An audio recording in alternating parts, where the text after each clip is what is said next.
In the past 30 years, the Soviet Union has progressed from a war-ravaged nation with a military capability greatly inferior to that of the United States to a point today where it has achieved a rough strategic parity with us and is now striving for military superiority.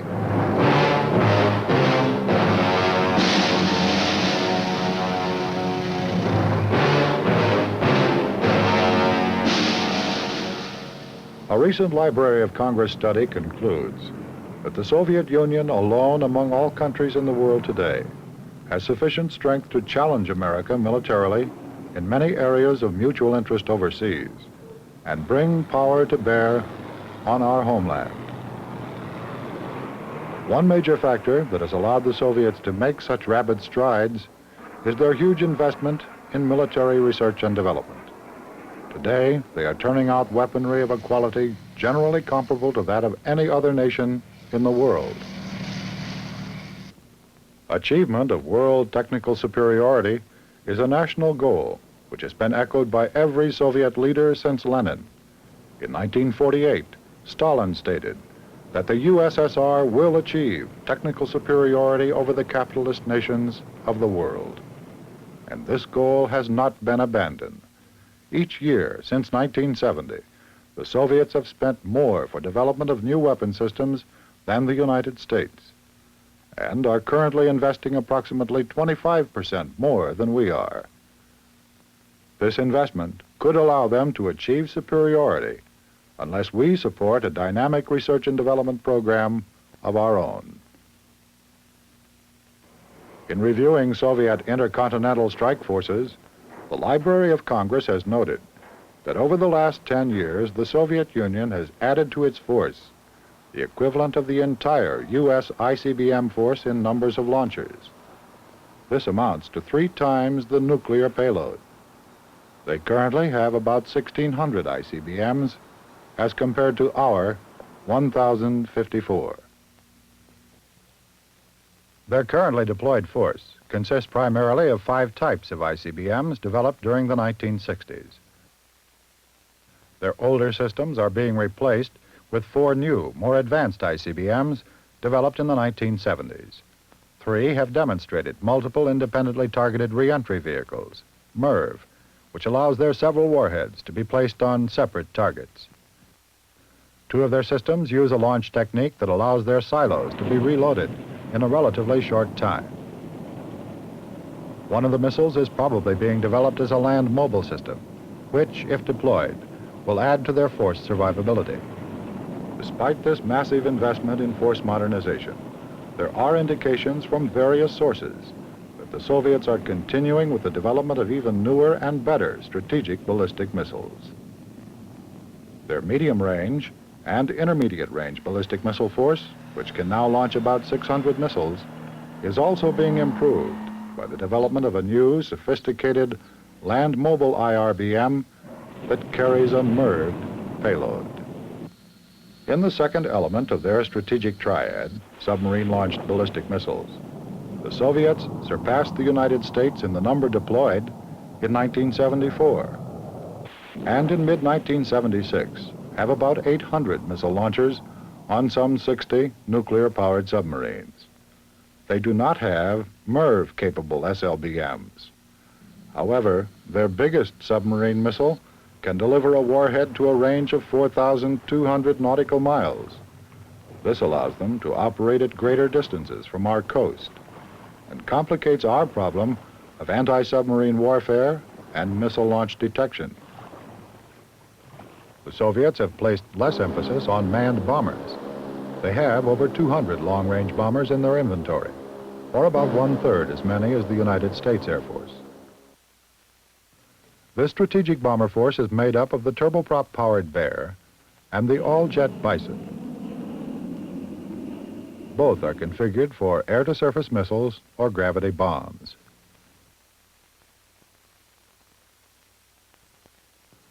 A vastly superior new intercontinental bomber, the Backfire, has been deployed in their nuclear strike force. Even without refueling, it could reach targets over much of the United States. The Library of Congress study indicates that the Soviets have whittled away our overwhelming strategic lead and have now surpassed the United States in the total number of strategic delivery vehicles. In general, our strategic weaponry is considered somewhat more sophisticated than the Soviets. However, they are actively striving to overcome our current technological edge.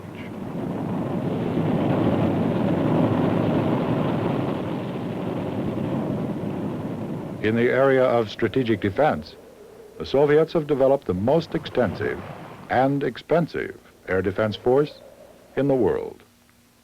They operate over 5,000 early warning and ground control intercept radar sites. The Soviet fighter interceptor force, dedicated to home defense, is composed of some 2,700 aircraft, as compared to about 400 interceptors in the United States, and their force is being modernized by the introduction of such aircraft as the Mach 3 Foxbat, a high-altitude interceptor reconnaissance fighter, introduced first in the late 1960s. We expect the Soviets to deploy a new defense version of the swing-wing Flogger, armed with 4 air-to-air missiles and an internal gun. In the post-1980 time frame, an entirely new interceptor is expected to go operational. A significant portion of this force is protected by hardened aircraft shelters, and this holds true for their tactical fighters as well.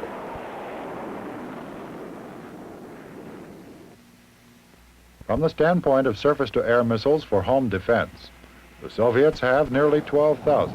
The United States has none dedicated to this mission. They have 4 types of SAMs deployed at fixed positions in the most critical areas of the Soviet Union. They range from early models, which literally ring Moscow, to newer road transportable systems capable of intercepting both low-flying and extremely high-flying supersonic aircraft.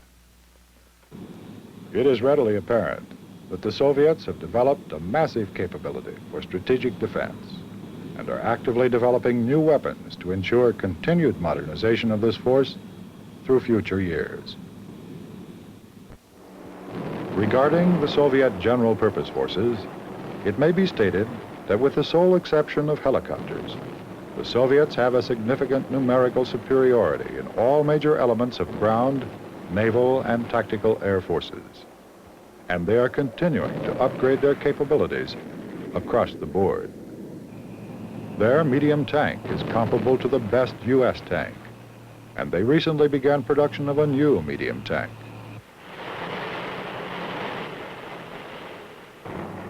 They are introducing new self-propelled artillery to replace towed artillery, thereby improving operational flexibility. In addition to large numbers of artillery rockets, the Soviets have deployed tactical missiles and rockets for battlefield operations.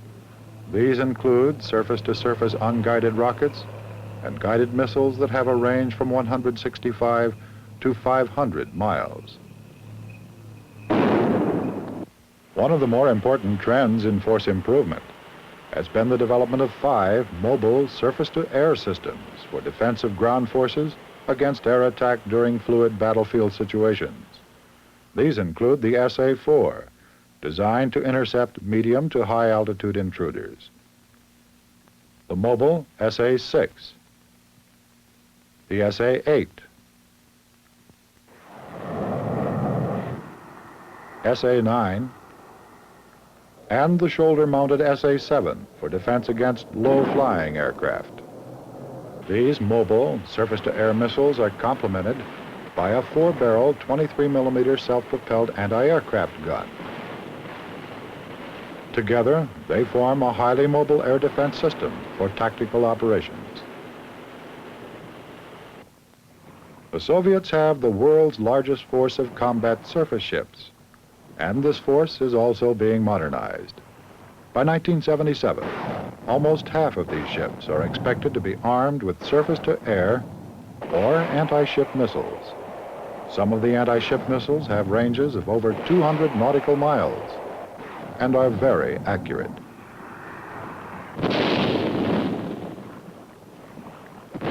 They have been expanding their anti-submarine warfare capability by deploying the Moskva and Leningrad anti-submarine warfare cruisers, which carry about 20 helicopters and are armed with surface-to-air missiles.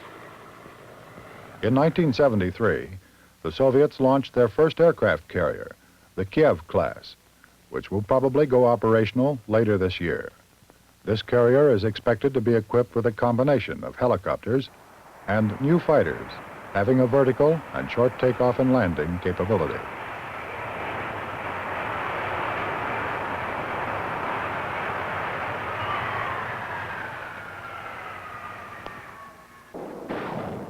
With regard to tactical aviation, the Soviets have been significantly improving the capabilities of their theater air forces by the rapid introduction of advanced tactical aircraft and improved munitions.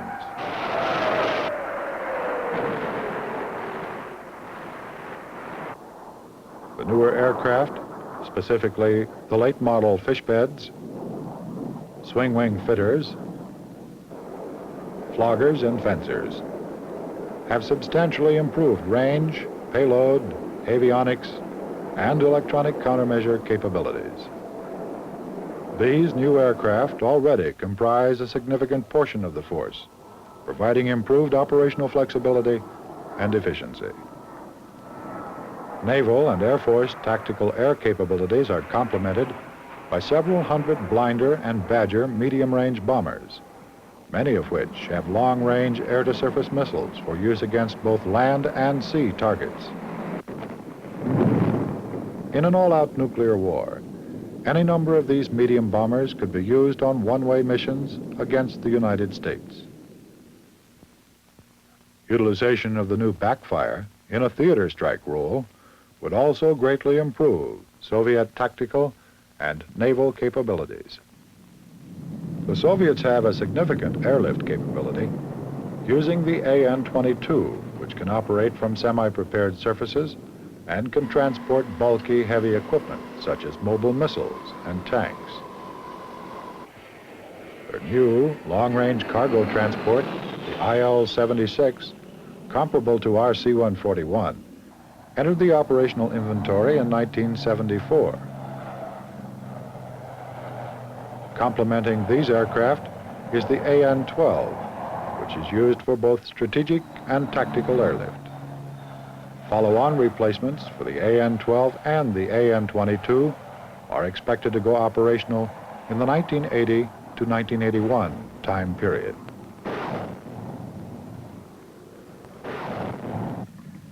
Soviet general-purpose forces are the world's best equipped and prepared to launch chemical attacks and to operate under chemical, biological, and radiological warfare conditions. Chemical warfare doctrine and organization have become part of the Soviet armed forces. These forces have developed to the point today where there is no question that they are unsurpassed in their ability to undertake operations in toxic environments, both offensively and defensively.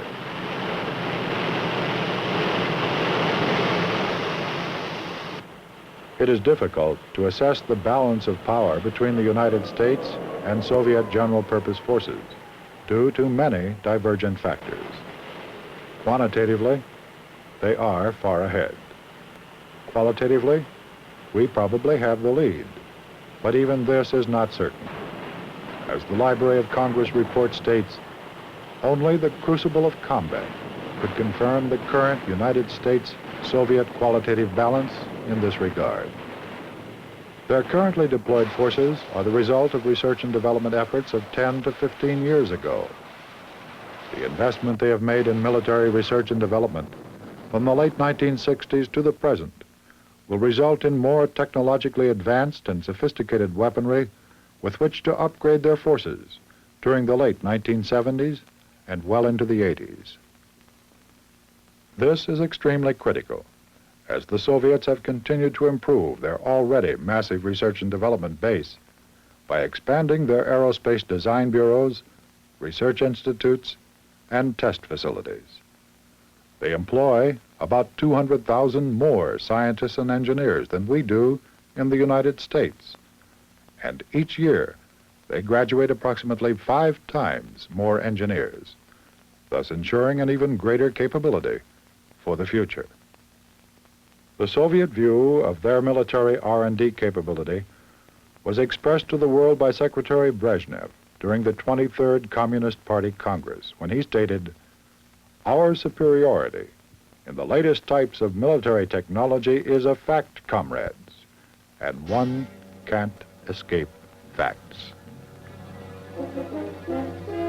The Library of Congress report states that the day has passed when U.S. scientific ascendancy can be taken for granted.